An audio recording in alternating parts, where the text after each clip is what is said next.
ძალიან საინტერესო ფენომენია ქართული კულტურა. ჩემი სუბიექტური აზრით ეს არის ჩვენი ნიჭის დამსახურება. მე ვფიქრობ, რომ ჩვენზე ნიჭიერი ხალხი დედამიწაზე არ არსებობს, მაგრამ ნიჭი უბრალოდ ამის დათვლაც შეიძლება. ანუ სტატისტიკურად პროცენტულად შეგვიძლია გამოვთვალოთ, რომ აი ერთი ბეწო ქვეყანას როგორ შეიძლება რომ ამდენი ნიჭიერი ყავდეს ხელოვნებაში, კულტურაში, გნებავთ სპორტში. დანარჩენს ყველაფერი თავი დავანებოთ ქორეოგრაფიას, ლიტერატურას, პოლიფონიურ უნიკალურ მუსიკალურ კულტურას და ასე შემდეგ. ნუ ყველაფერს თავი დავანებოთ.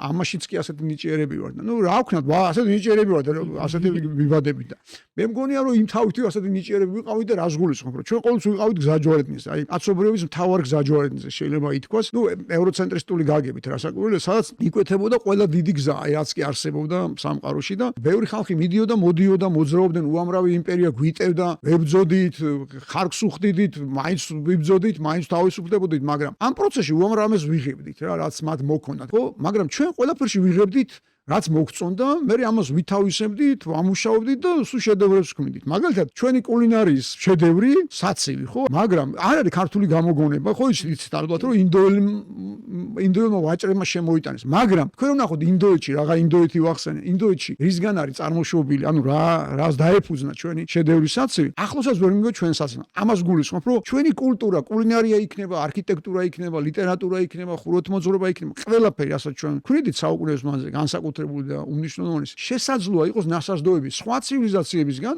ქართული ცივილიზაციის შექმნის პროცესში, მაგრამ ყველაფერი არის თვითყოფადი, განსაკუთრებული და განსხვავებული.